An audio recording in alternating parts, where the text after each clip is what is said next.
우리 하나님 말씀 함께 봉독하겠습니다. 하나님의 사람의 사환이 일찍이 일어나서 나가보니 군사와 말과 병거가 성읍을 에워쌌는지라. 그의 사환이 엘리사에게 말하되 내 주여 우리가 어찌하리이까 하니 대답하되 두려워하지 말라. 우리와 함께한 자가 그들과 함께한 자보다 많으니라 하고 기도하여 이르되 여호와여 원하건대 그의 눈을 열어서 보게 하옵소서 하니 여호와께서 그 청년의 눈을 여심해 그가 보니 불말과 불병거가 산에 가득하여 엘리사를 둘렀더라. 아람 사람이 엘리사에게 내려오매 엘리사가 여호와께 기도하여 이르되 원하건대 저 무리의 눈을 어둡게 하옵소서 하매 엘리사의 말대로 그들의 눈을 어둡게 하신지라. 아멘.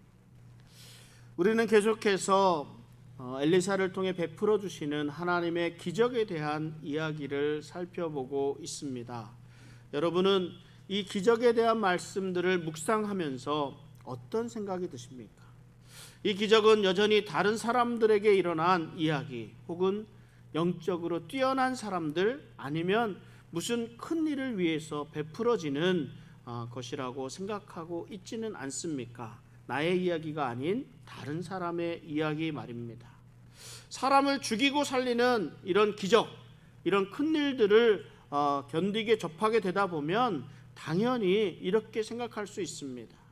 그러나 우리 하나님은 하나님이 기적을 통해 하나님의 사람을 얼마나 세심하게 돌보시는지, 우리는 작은 일에까지 세심하게 우리를 사랑하시는 하나님의 놀라운 일을 확인할 수 있습니다.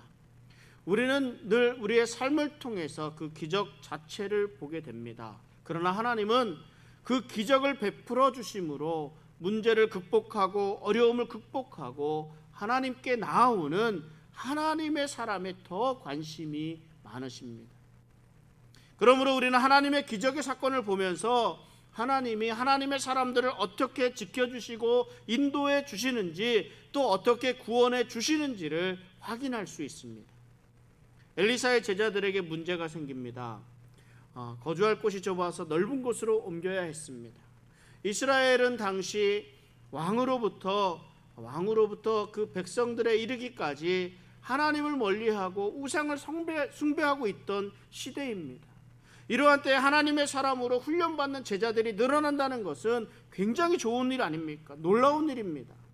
또 이러한 때임에도 불구하고 하나님 앞으로 나아오는 사람들이 많이 있다는 것에 감사한 일입니다.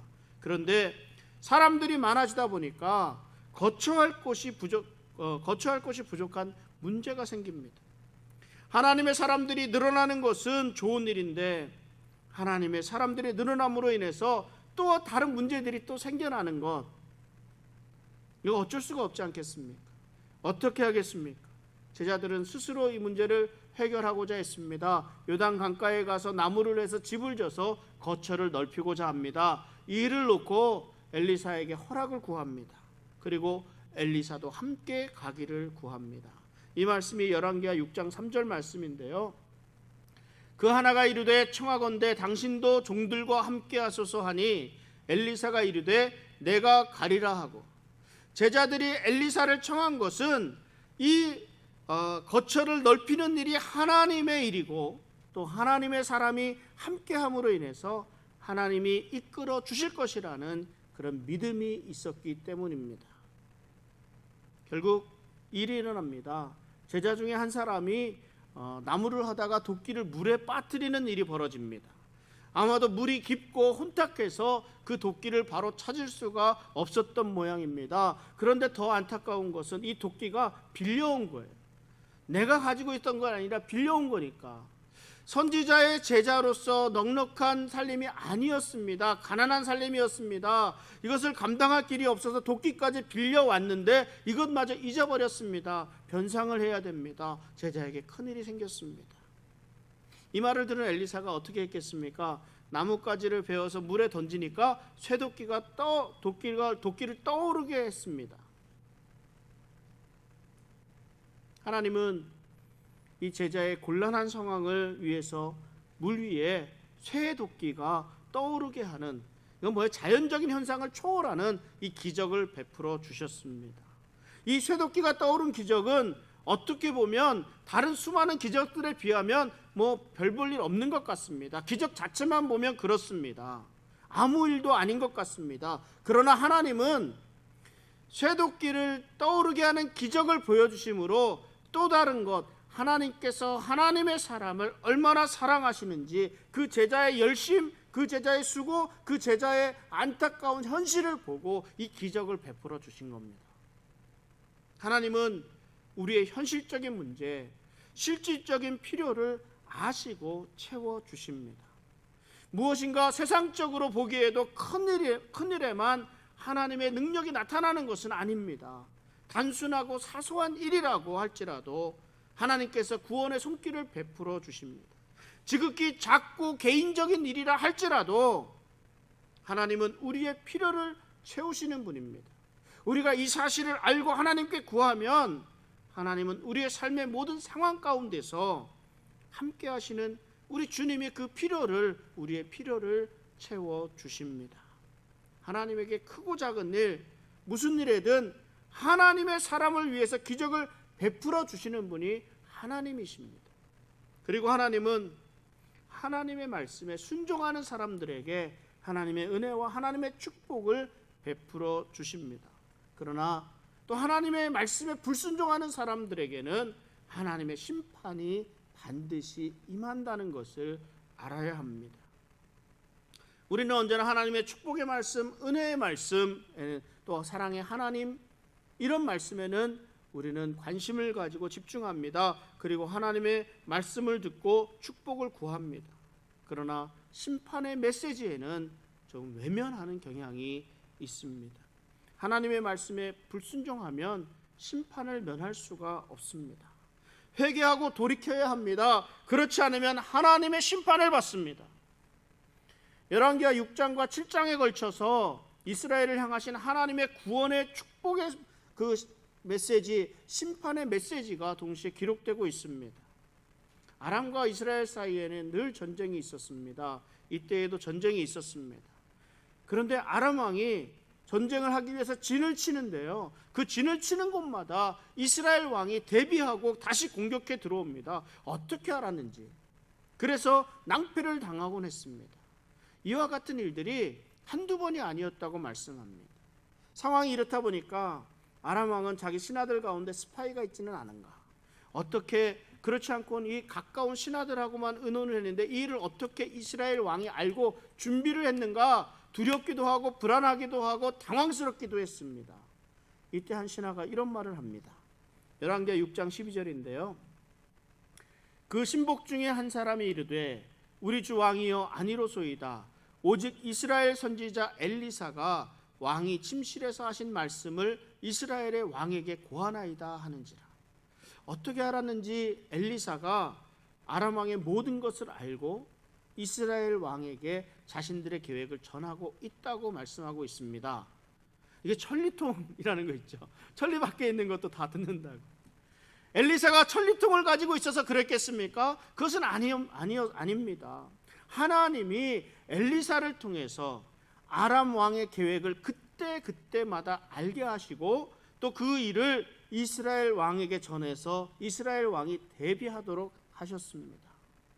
이스라엘은 비록 하나님을 멀리하고 우상을 숭배하고 있지만 하나님은 끝까지 당신의 백성을 지켜주시고 구원해 주셨습니다.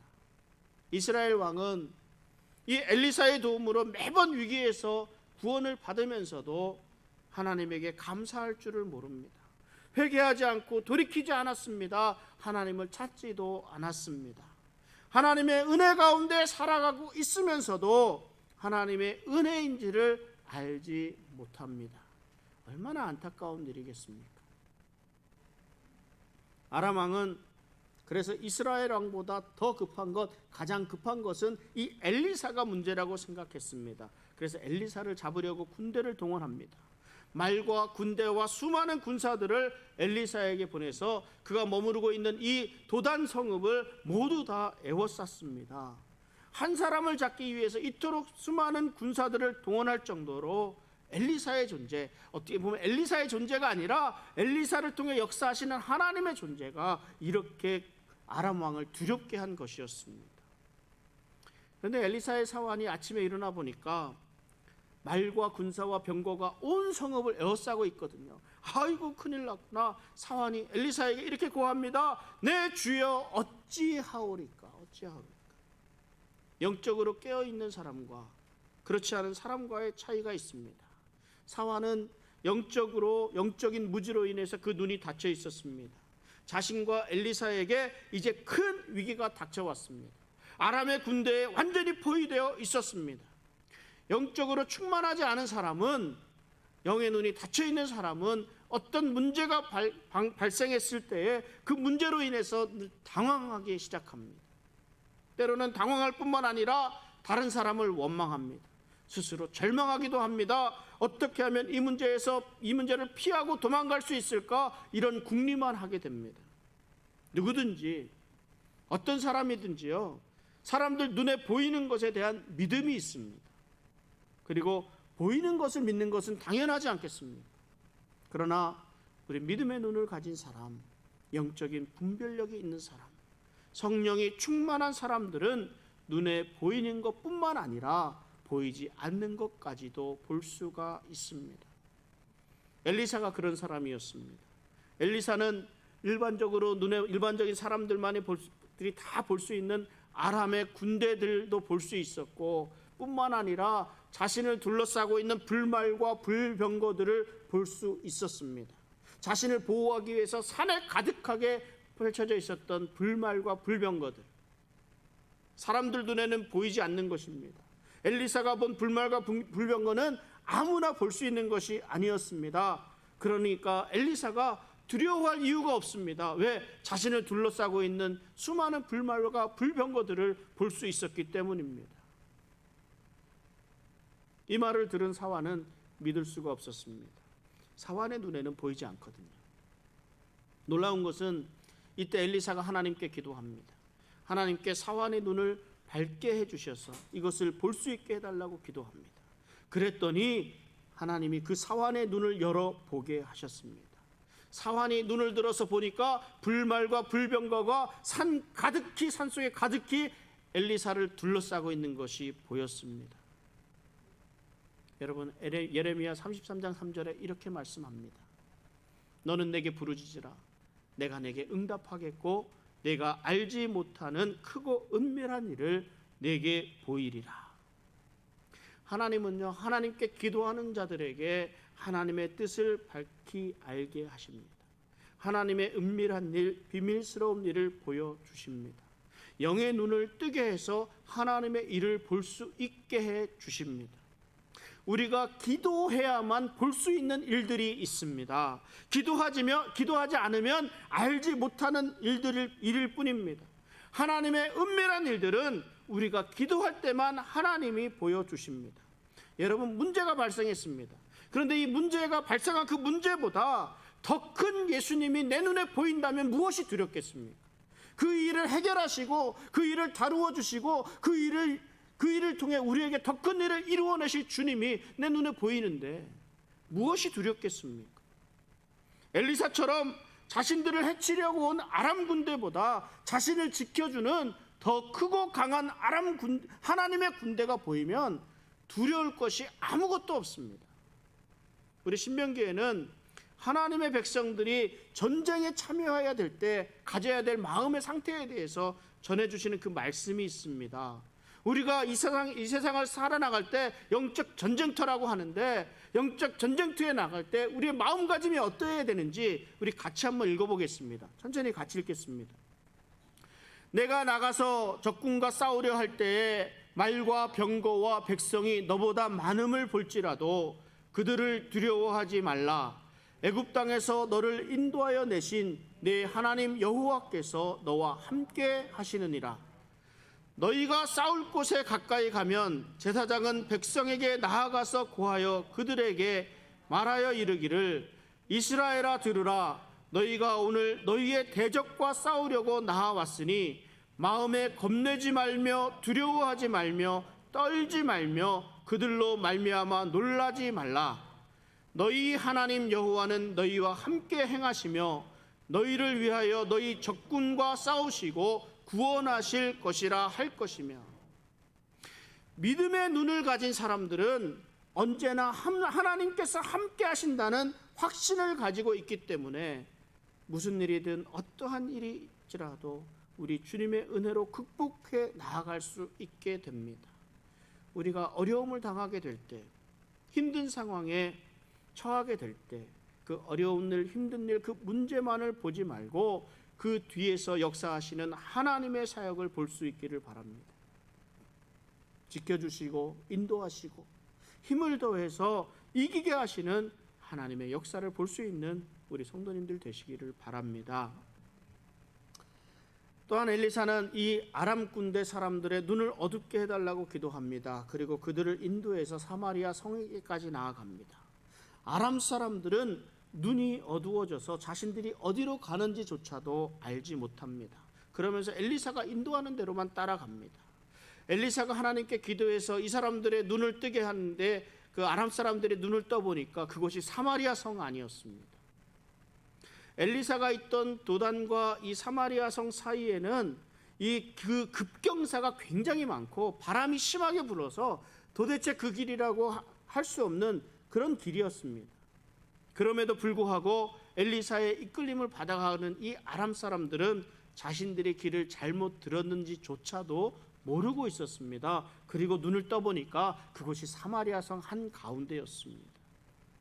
제가 목회를 하면서 또 목회뿐만 아니라 제가 개인적인 이런 삶을 살아가면서 가장 두려워하는 말씀이 있습니다. 사사기 21장 25절 말씀인데요. 그때 이스라엘에 왕이 없으므로 사람이 각기 자기의 소견에 옳은 대로 행하였더라 하는 이 말씀입니다. 하나님의 비밀을 알지 못하기 때문에, 하나님의 역사를 보지 못하기 때문에, 우리의 어두운 눈을 가지고 우리의 어두운 눈으로 인해 우리가 어디로 가는지조차도 알지 못한다고 하면 우리의 삶이 얼마나 안타까운 인생이 되겠습니까? 내 자신 하나님을 멀리하고 우상을 섬겼던 이스라엘 왕이나 이스라엘, 또 예수님을 팔았던 가룟 유다, 예수님을 십자가에 못 박았던 당시의 사람들과 내가 다르다고 할 수가 있겠는가? 내 눈이 어두워서 아무것도 보지 못하고 있지만, 그리고 내가 아무것도 모르고 있지만 정작 내 자신은 하나님이 없이 내 소견에 옳은 대로 살아가고 있는 삶은 아닌지, 이것이 가장 저에게 있어서 두려운 부분입니다. 그래서 사도 바울은 눈뜬 맹인이 눈뜬 장님이 되지 않기 위해서는 새 사람을 입으라고 권면합니다. 에베소서 4장 22절부터 24절까지 너희는 유혹의 욕심을 따라 썩어져가는 구습을 따르는 옛사람을 벗어버리고 오직 너희의 심령이 새롭게 되어 하나님을 따라 의와 진리의 거룩함으로 지으심을 받은 새 사람을 입으라 말씀합니다. 이전에 우리가 가지고 있는 이 눈으로는 그 눈으로 세상을 보게 되면 우리는 지극히 두려움에 빠져들 수밖에 없는 부족한 존재들입니다. 세상은 엄청난 힘으로 우리에게 공격해 들어옵니다. 얼마나 합리적으로 우리의 신앙을 공격해 들어오는지 모릅니다. 그러나 그뿐입니다. 세상의 힘이, 세상의 합리적인 생각들이 우리를 구원해 주지는 않습니다. 다만 우리에게 예수 그리스도만이 유일한 구원의 길입니다. 이것을 볼 수 있는 눈이 있어야 합니다. 그런데 옛사람의 눈으로는 예수 그리스도를 제대로 볼 수 없습니다. 새 사람을 입어야 합니다. 우리의 심령이 새롭게 되어야 합니다. 우리의 눈을 열어서 하나님 나라의 소망을 볼 수 있어야 합니다. 아람 군대의 사람들이 엘리사에 이끌려 사마리아 성 한가운데 모여 있습니다. 이 상황을 맞이하는 이스라엘 왕은 몹시 흥분합니다. 6장 21절에 보면 이스라엘 왕이 그들을 보고 엘리사에게 이르되 내 아버지여 내가 치리이까 내가 치리이까 하니, 내가 치리이까 두 번이나 반복해서 엘리사에게 묻습니다. 이스라엘 왕은 몹시 흥분한 상태에 있었습니다. 그동안은 매번 엘리사가 가르쳐주는 대로 아람군의 진을 미리 알아두고 거기 대비해서 공격합니다. 이렇게 해서 큰 피해가 없을 수 있었습니다. 그런데 이번에는 길을 가르쳐주는 게 아니라 아예 아람 군대를 다 잡아왔어요. 그러니 얼마나 흥분했겠습니까? 당시 전쟁에서는 적군의 포로로 잡혀왔던 간에 항복을 했던 간에 모두 다 죽여버렸다고 합니다. 그래서 이스라엘 왕은 다 죽이면 끝이었습니다. 그런데 좀 이상합니다. 관례대로 죽여야 하는데 이번에는 좀 이상합니다. 그래서 엘리사에게 묻는 겁니다. 내가 치리일까? 내가 치리일까? 당신이 한 일이 아니라는 것을 아니까. 그죠? 엘리사는 그리하지 말고 이스라엘 왕을 막았습니다. 엘리사는 오히려 이들에게 떡과 물을 내주어서 아람으로 돌려보내도록 합니다. 아람의 군대가 아람으로 돌아간 이후에 잠시 동안 이스라엘 땅에 들어오지 못하였다고 말씀하고 있습니다. 하나님이 기적을 베푸실 때는 그 목적이 있습니다. 아람 군사들의 눈을 어둡게 해서 사마리아 땅 한가운데까지 인도한 때에는 이스라엘 왕에게, 이스라엘 백성들에게, 또한 아람 사람들에게까지 하나님의 능력이 어떠하심을 나타내시고자 한 것입니다. 아람 왕이 하나님의 사람 엘리사를 잡으러 온 것은 아람 왕과 이스라엘이 전쟁을 하는 것이 아니라 아람 왕이 하나님께 대적을 한 것이나 마찬가지입니다. 결국은 하나님과 아람과의 전쟁이었습니다. 이에 하나님은 이 모두에게 하나님의 능력을 나타내시기 위함이었다는 것입니다. 매번 하나님의 놀라운 능력을 경험하면서도, 하나님의 구원의 손길을 경험하면서도 이스라엘 왕은 회개하지 않았습니다. 오히려 우상 숭배에 깊이 빠졌습니다. 이스라엘 백성들도 마찬가지였습니다. 이에 매번 이스라엘에게 구원의 손길, 축복의 손길을 내리셨던 하나님이 이스라엘을 심판하셨습니다. 아람 왕 베나닷이 온 군대를 모아서 사마리아 성을 에워쌌습니다. 그러니까 사마리아 성을 에워싸니까 그 안에 들어갈 물자들이 바닥이 났습니다. 교류를 할 수 없습니다. 그래서 성 안의 사람들이 크게 굶주리게 되었습니다.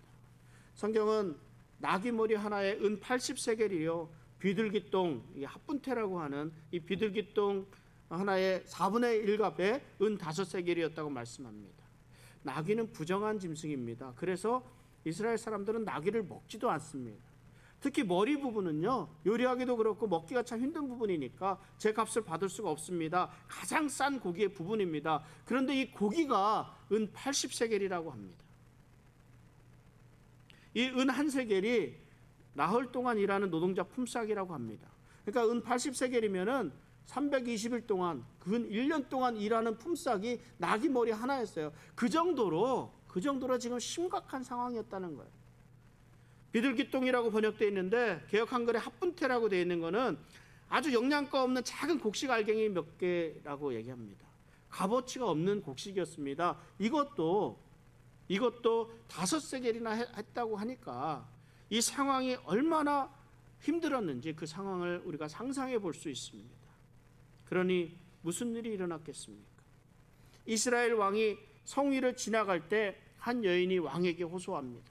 내가 죽은 아들을 먹는 것에 대해서 이야기하면서 내 아들을 내가 먹었는데 이웃의 아들이 없어졌다 이거예요. 이 자기 자식을 잡아먹는 얘기를 하는 이 모습을 보고 왕이 자기 옷을 찢으면서 절규합니다. 무엇 때문에 이들이 이러한 고난을 당하고 있습니까? 사람들은 하나님의 심판이 극도로 다다른 상황임에도 불구하고 회개하지 않고 있습니다. 이스라엘 왕은 이 모든 일이 하나님께로부터 비롯된 이름을 알았습니다. 그러나 왕은 여호와께서 너를 돕지 않으면 내가 무엇으로 너를 도우랴라고 하면서 비아냥대기까지 합니다. 모든 원인을 하나님에게로 돌립니다. 정말 알 수 없는 것은 하나님께 원망을 하면서도 이 어려움이, 이 심판이 하나님으로부터 비롯된 것이라는 것을 알면서도 회개하지를 않습니다. 이스라엘 왕은 엘리사가 원망스러웠을 겁니다. 엘리사는 매번 아람 왕의 침공이 있을 때마다 아람 왕이 어떻게 진을 칠 것이니까 너희들 대비하라고 이스라엘 왕에게 알려주었습니다. 그런데 이번에는 아무런 말도 없었습니다. 뿐만 아니라 얼마 전에는 아람 군대가 다 잡혀온 거 사마리아 성에 포위되기까지 했는데 이들을 죽이지 않고 그냥 보내주기까지 했습니다. 그러니까 엘리사가 더 원망스러운 겁니다. 그래서 엘리사를 잡아 죽이려고까지 합니다. 간혹 하나님을 대적하는 사람, 하나님의 사람을 핍박하는 사람들을 보게 되면 저는 참 이해할 수 없을 때가 참 많이 있습니다. 그러나 이들의 눈이 어두워서 하나님의 일을 보지 못하기 때문에 어쩔 수가 없다는 겁니다. 어쩔 수가 없어요. 예수님께서도 이런 말씀하셨습니다. 거지 나사로와 부자가 한날 죽임을 당했습니다. 하늘에 올라갔는데 부자는 지옥에 가고 나사로는 천국에 갔습니다. 그 이야기를 말씀을 해주시는 거예요. 고통 속에서 고통의 나날을 보내고 있을 때 부자가 그 멀리서 이렇게 보니까 거지 나사로가 아브라함 품에서 평안하게 있는 겁니다. 그래갖고 아브라함에게 부탁하죠. 뭐 물 한 방울 찍어서 막 이런 얘기도 있잖아요. 다 제껴두고 내가 좀 저 밑에 소식만이라도 좀 전해달라고, 너희들은 좀 잘 살라고, 지옥에 오지 말고 천국 가라고. 그랬더니 아브라함이 무슨 말을 합니까? 그 얘기는 모세와 선지자들에게 들을 것이라고 이야기를 합니다. 예수님께서 이 말씀을 해주시고 나서 무슨 말을 하십니까?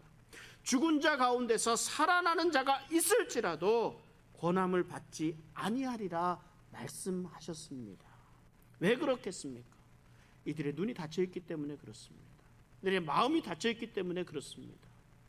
이스라엘 왕은 이 모든 책임을 하나님에게 돌리고 엘리사를 잡아서 죽이려고 합니다. 이에 엘리사가 왕에게 하나님의 말씀을 전합니다. 그 말씀이 7장 1절 말씀입니다. 열왕기하 7장 1절. 엘리사가 이르되 여호와의 말씀을 들을지어다.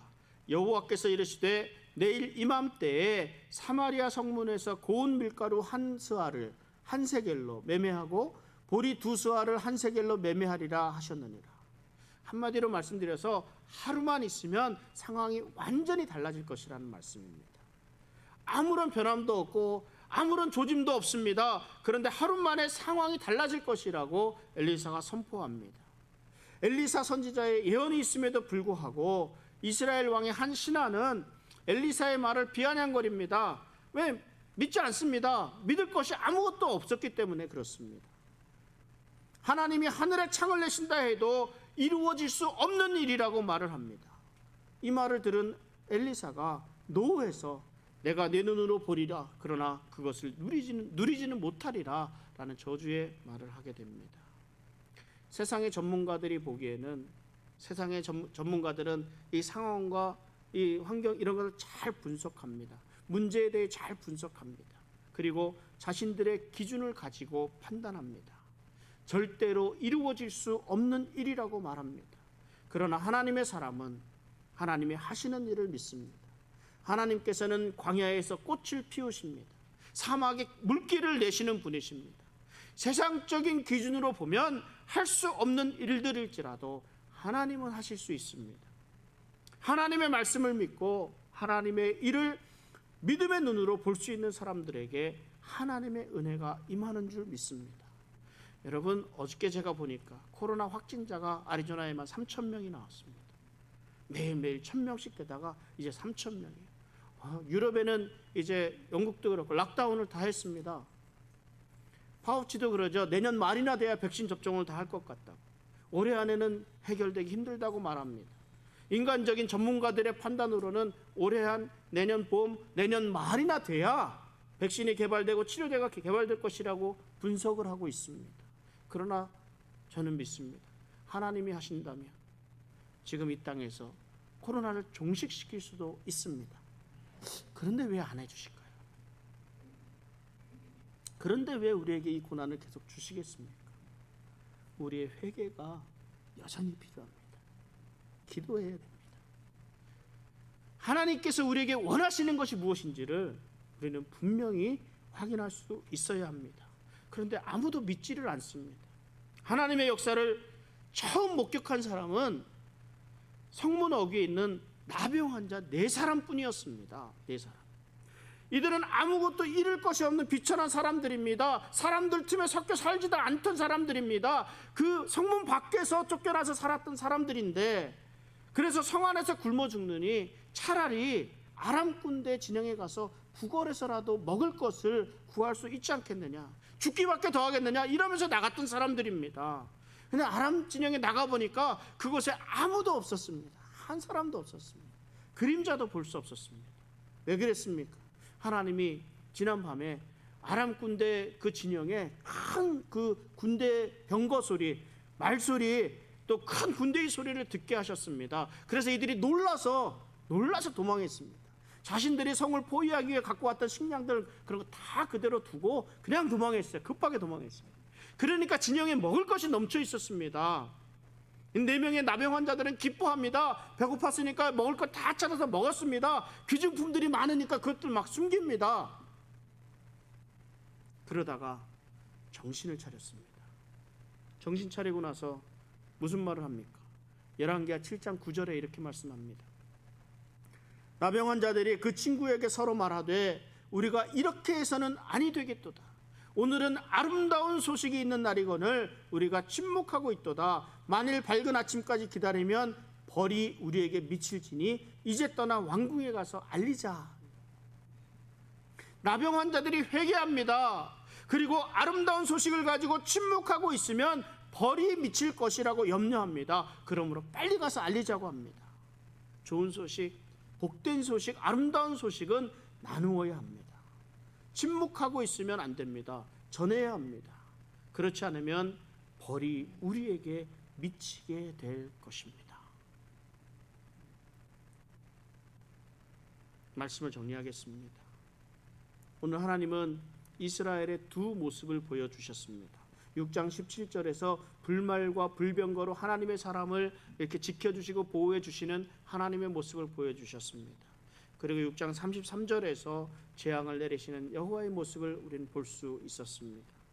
이스라엘 왕이 하나님에게 악을 행함에도 불구하고 하나님은 계속해서 이스라엘을 위해 엘리사를 보내주셔서 위험을 피하게 하셨습니다. 그러나 이스라엘 왕은 회개하지 않았습니다.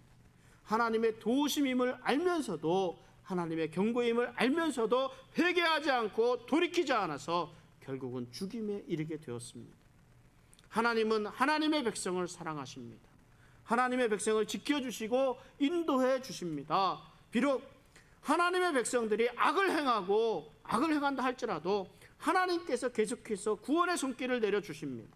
우리가 비록 하나님에게서 멀리 떨어져 있다고 하더라도, 비록 하나님의 말씀에 불순종하더라도 하나님은 우리의 필요를 채워주시고 지켜주시고 인도해 주십니다. 무엇 때문에 그렇게 하시겠습니까?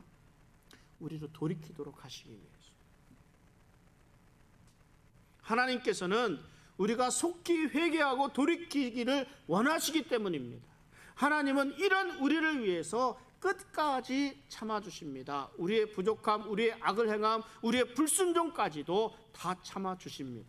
베드로후서 3장 9절에 이렇게 말씀하십니다.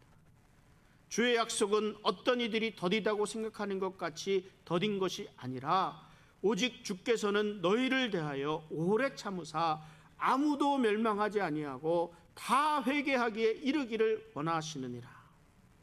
하나님은 우리가 다 회개하기에 이르기를 원하신다고 말씀하고 있습니다.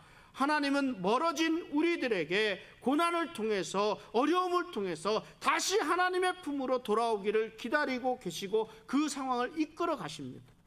하나님의 축복 가운데, 하나님의 은혜 가운데 평안한 삶을 살아가고 계십니까?